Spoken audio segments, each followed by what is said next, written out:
Hello everyone.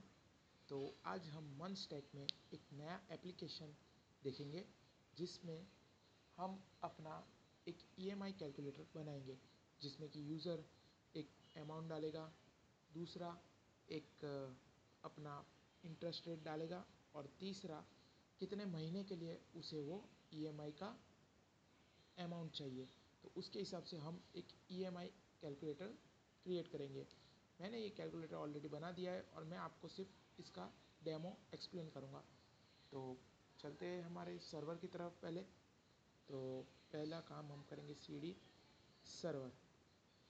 तो यहाँ से हम सर्वर वाले डायरेक्टरी में आ जाएंगे, जो कि ये है, और इसके अंदर मैंने ऑलरेडी ये फाइल्स रेडी कर ली है।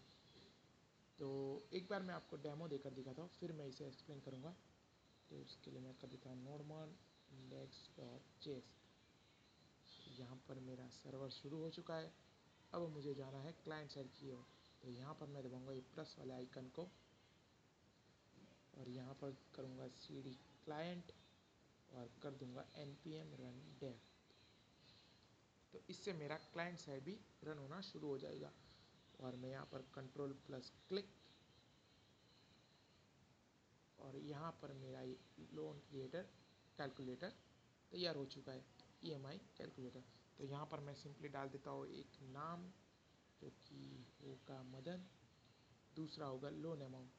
तो लोन अमाउंट में डाल रहा हूँ 5000 के करीब, और तीसरा जो कि है इंटरेस्ट रेट। तो इंटरेस्ट रेट में कुछ डाल रहा हूँ 5% तक का, या फिर फॉर इजी के लिए 10% डाल देता हूँ, और 12 महीने के लिए। और कैलकुलेट और सेव करूँगा। तो इससे ये जो डेटा है वो जाके मेरे डेटाबेस में स्टोर हो जाएगा। और जैसे ही हमने इनपुट किया, यहाँ पर मुझे ईएमआई की इन्फॉर्मेशन आ गई है। टोटल इंटरेस्ट कितना मुझे पे करना पड़ेगा वो आ चुका है, और टोटल पेमेंट क्या होगी वो मैं यहाँ पर देख पा रहा हूँ।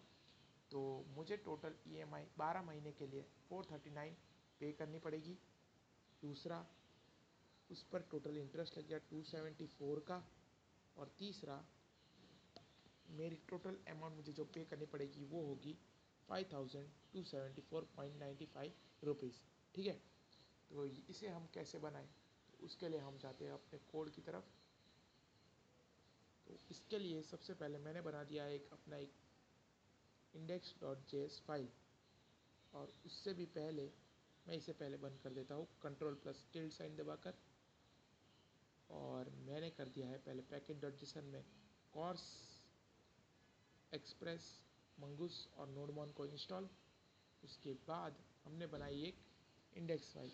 इंडेक्स फाइल के अंदर मैंने इंपोर्ट कर दिया है एक्सप्रेस को, फिर उसके बाद ऐप को, जिससे एक्सप्रेस रन होगा।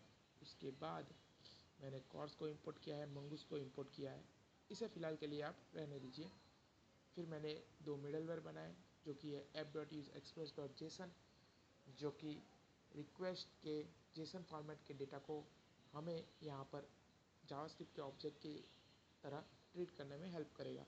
दूसरा कॉर्स, जो कि हमें क्लाइंट साइड से कम्युनिकेट करने में हेल्प करेगा। और यहाँ पर मैंने उसके बाद बनाया है मंगूस, यानी कि हमारे मोंगोडीबी के साथ कनेक्शन बनाया है, और अपने डेटाबेस का नाम दिया है मैंने इंटडीबी। ठीक है। अगर कनेक्शन सक्सेसफुल हो जाता है तो लिखा हुआ आएगा connected to DB, either else catch part में जाएगा और एरर हैंडल होगी।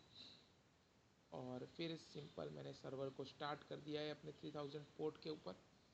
तो देख सकते हैं, मैं अपना टर्मिनल ओपन कर देता हूँ और बैकएंड वाले की तरफ जाते हैं, और देख सकते हैं मेरा सर्वर सक्सेसफुली 3000 पोर्ट पर चालू हो चुका है और डेटाबेस के साथ कनेक्शन मेरा एस्टेब्लिश हो चुका है। ठीक है। तो इतना होने के बाद मैंने बनाया एक मॉडल, जो कि है loan.js। तो loan.js के अंदर मैं क्या क्या कर रहा हूँ, तो loan.js के अंदर मैं पहली चीज़ जो कर रहा हूँ वो है एक मंगूस को इंपोर्ट करवा रहा हूँ। उसके बाद मैं लोन स्कीमा बना रहा हूँ, जो कि हम ऐसे लिख के बनाते हैं, जिसका सिंटेक्स है loan schema equals to new mongoose dot schema. उसके बाद फील्ड्स बनाई है मैंने, name, loan amount, interest rate, loan tenure, EMI, total interest, total payment. और टाइम स्टैम्प्स को भी मैं रख रहा हूँ, जो कि है क्रिएटेड एट और अपडेटेड एट। और हाँ, मुझे कुछ सवाल आ रहे थे कि क्या हम एक से ज़्यादा मॉडल बना सकते हैं इस मॉडल्स नाम के फ़ोल्डर के अंदर।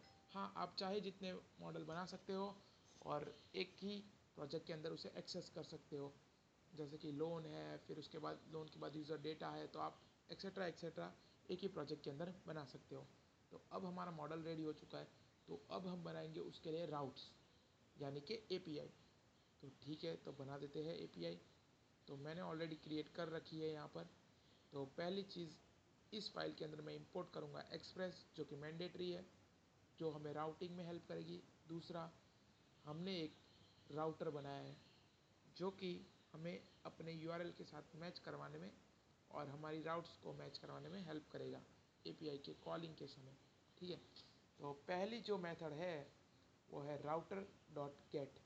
तो गेट मेथड क्या करेगी कि जब यूज़र गेट रिक्वेस्ट भेजेगा तो वो सारा डेटा लाकर उसे शो करेगी, जो कि कुछ हमारे लोन नाम के मॉडल से आ रहा है, जो कि ये है।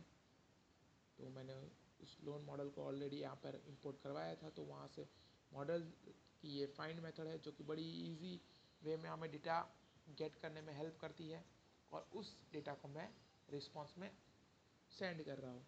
उसके बाद अगर कोई एरर आती है तो वहाँ पर मैं इसे हैंडल कर रहा हूँ। और एसिंक अवेट का यूज़ करना मत भूलिएगा, क्योंकि जावास्क्रिप्ट का बाय डिफ़ॉल्ट नेचर होता है सिंक्रोनस, और हमें उसे एसिंक्रोनस बनाना पड़ेगा, क्योंकि डेटा डेटाबेस में से फैच करना वो एक देरी का काम है, वहाँ पर देर लग सकती है, तो तब तक जावास्क्रिप्ट रुकेगी नहीं और वो एरर दे देगी। तो इसके लिए हमें उसे एसिंक्रोनस बनाना पड़ेगा, ताकि एसिंक्रोनस हम जावास्क्रिप्ट को एसिंक्रोनस बनाने के लिए हम एसिंक अवेट का यूज़ करते हैं। तो यहाँ पर हम लिख देंगे एसिंक, और अवेट के अंदर ये वेट करेगा कि जब तक सारा डेटा नहीं आता तब तक ये वेट करेगा, और उसके बाद सारा डेटा आने के बाद ये लोन्स नाम के वेरिएबल के अंदर असाइन कर देगा और उसे हम अपने रिस्पॉन्स में सेंड कर देंगे। ठीक है, तो ये रहा एक राउटर का काम। तो दूसरा, उसके बाद हम बना रहे एक पोस्ट एपीआई, जो कि डेटा को सेव करवाने में हमारी हेल्प करेगी। इतना हो जाने के बाद हम देखेंगे यहाँ पर कैसे हम सेव करवा रहे हैं। तो उसके लिए हम सबसे पहले लोन नाम का एक वेरिएबल बनाएंगे, उसे हम लोन नाम की क्लास के अंदर असाइन कर देंगे। उसका ऑब्जेक्ट बनाया है हमने, सॉरी, और उसे हम इस लोन के साथ क्रिएट करेंगे, और इसके अंदर हम रिक्वेस्ट डॉट बॉडी से जो भी हमारा फॉर्म का डेटा या फिर जो भी हम डेटा मिल रहा है हमें जो पोस्ट मेथड से, उसे हम अपने डेटाबेस के अंदर स्टोर करवाएंगे। रिक्वेस्ट डॉट बॉडी यानी कि जब भी हम फॉर्म में डेटा अगर सबमिट करते हैं तो वो पोस्ट मेथड से होगा, तो वो यूआरएल में डिस्प्ले नहीं होता, तो उसे एक्सेस हम कैसे करेंगे? उसे एक्सेस करने के लिए हम यूज़ करेंगे रिक्वेस्ट डॉट बॉडी नाम के मेथड का, जो हमारे बॉडी के सारे डेटा को हमें एक्सेस करने देगा, और वो हम अपने मॉडल के अंदर स्टोर करवा रहे हैं। ठीक है, और आखिर में लोन डॉट सेव एक मंगूस की मेथड है, सेव मेथड, जो कि डेटाबेस के अंदर डेटा सेव करवा देती है, और वो एसिंक्रोनस ऑपरेशन है, इसलिए मैंने आगे लिख दिया है अवे। तो इतना होने के बाद हमने अपने राउटर को कर दिया है एक्सपोर्ट। तो ये हमारी एपीआई तो रेडी हो चुकी है, हम इसे कर लेते हैं टेस्ट। तो उसके लिए मैंने बनाया एक temp डॉट रेस्ट फाइल।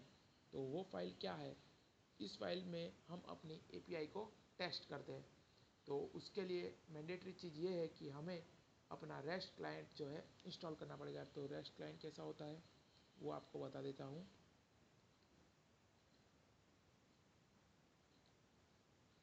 ये है रेस्ट क्लाइंट। ध्यान रखिएगा, आपको यही लोगो वाला रेस्ट क्लाइंट इंस्टॉल करना है। इसके थ्रू आप अपनी एपीआई को टेस्ट कर सकते हो, वो भी अपने वीएस कोड के अंदर। बहुत सारे एपीआई टेस्टिंग के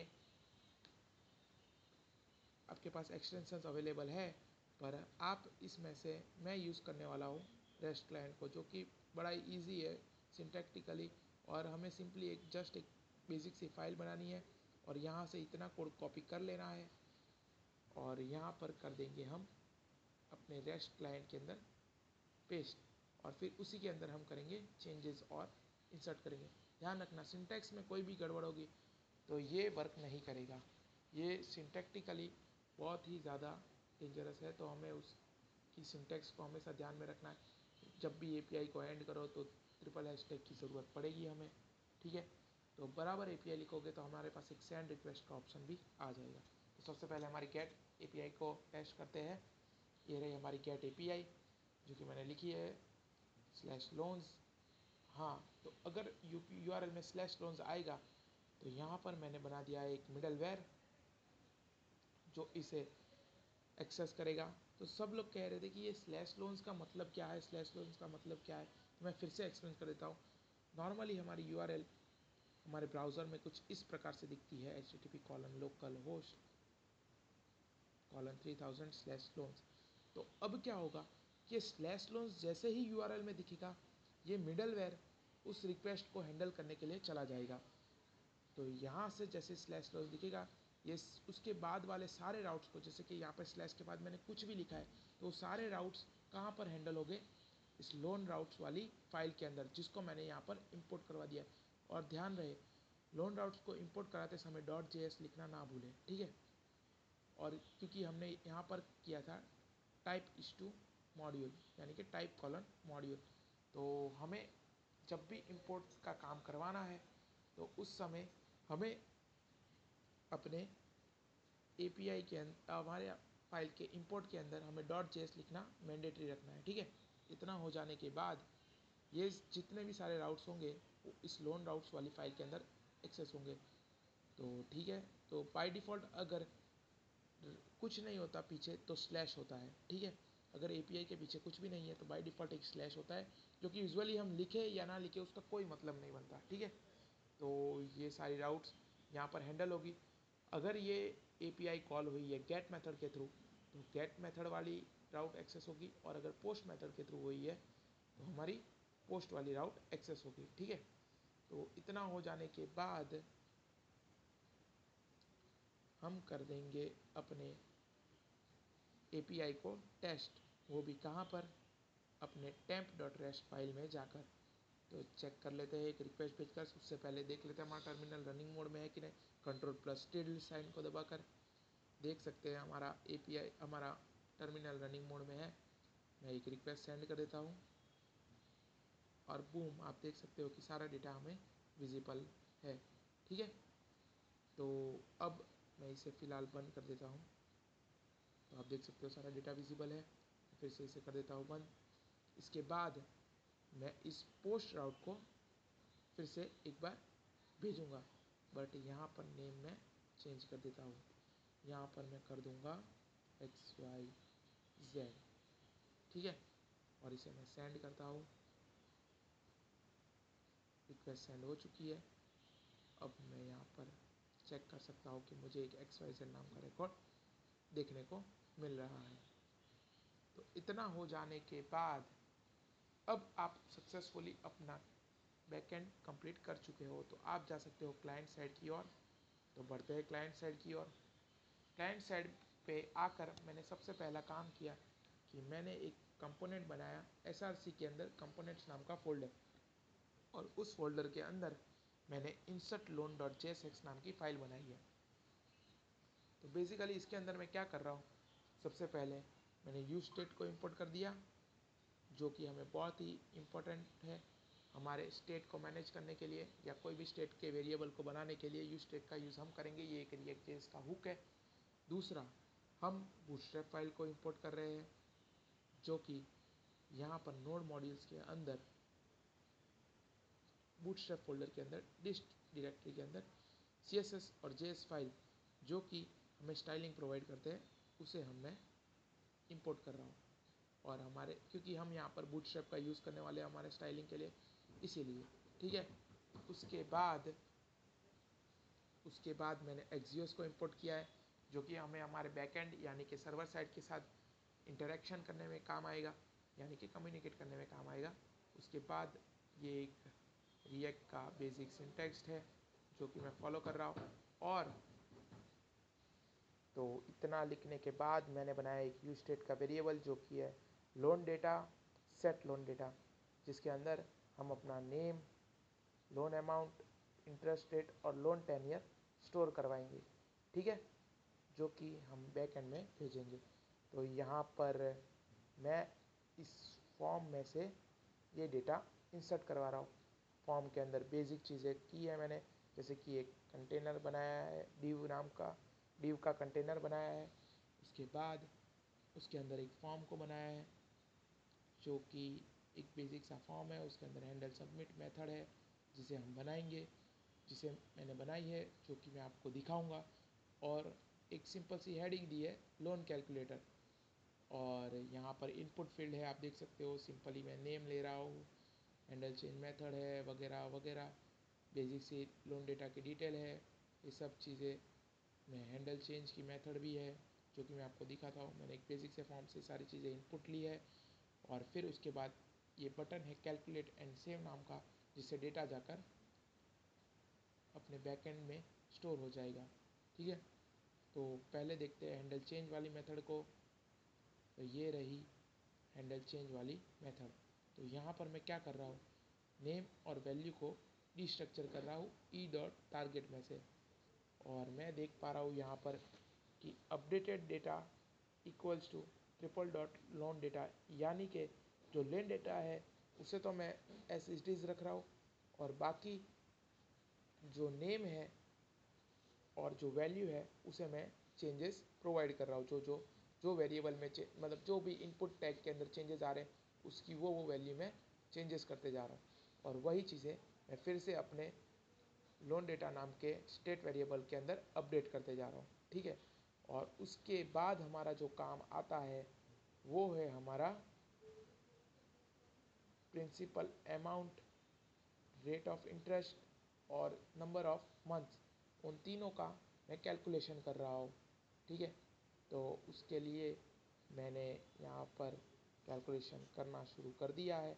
if p greater than 0 and rate of interest, जो कि हमने यूज़र से इनपुट लिया था इंटरेस्ट रेट के अंदर वो, और जो भी हमारा नंबर ऑफ ईयर्स है वो, ये मैथ डॉट पाव एक मैथ की पावर की मेथड है जो कि 1+r रेज टू n, ये एक सिंपल इंटरेस्ट की मेथड है, और उसको मैं डिवाइड कर रहा हूँ same 1+r raise to n -1 से। एक सिंपल इंटरेस्ट की मेथड है, और उसके अंदर मैं अपनी ईएमआई को कैलकुलेट कर रहा हूँ, और वो टोटल पे मैं पूरा का पूरा बता रहा हूँ कितने महीने तक, यानी कि 12 महीने तक मुझे ये ईएमआई की वैल्यू पे करते जानी है। और उसके बाद मैं यहाँ पर टोटल कितना इंटरेस्ट होगा वो भी मैं यहाँ पर इस वेरिएबल के अंदर आकर स्टोर कर रहा हूँ। और इन तीनों के लिए मैंने 3 व्यू स्टेट के वेरिएबल बनाए। पहला जो ईएमआई दर्शाएगा, दूसरा जो टोटल कितना इंटरेस्ट मुझे लगेगा वो दर्शाएगा, और कितनी टोटल पेमेंट मुझे करनी पड़ेगी वो दर्शाएगा। उन तीनों को मैंने सेट कर दिया है। अगर ये सारी चीज़ें ज़ीरो हो या उससे कम हो तो बाकी सारी चीज़ों को मैं सेट कर रहा हूँ 0 0 0 पे। ठीक है, और ठीक इतना हो जाने के बाद उस चीज़ों को मैंने कर दिया है सिंपली अपने फॉर्म के नीचे डिस्प्ले। तो आपको मैं उम्मीद करता हूँ बड़ी बेसिक तरीके से समझ आया होगा। ये डॉट टू फिक्स्ड क्या करेगा कि पॉइंट के बाद 2 ज़ीरो या फिर 2 डेसिमल डिजिट को ही डिस्प्ले होने देगा। ठीक है, तो ये मैंने अपना कैलकुलेशन परफॉर्म कर दिया है। अगर आपको कैलकुलेशन में किसी भी तरह की कोई भी तकलीफ़ आ रही हो तो आप मुझे कमेंट सेक्शन में बता सकते हो, तो मैं उस पर एक डेडिकेटेड शॉर्ट या कोई भी वीडियो बनाऊंगा। तो उम्मीद करता हूँ कि आपको ये सारी चीज़ें समझ आई होगी। यही था एक बेसिक सा कैलकुलेशन, इसमें कोई रॉकेट साइंस नहीं है, बड़े इजी तरीके से किया है।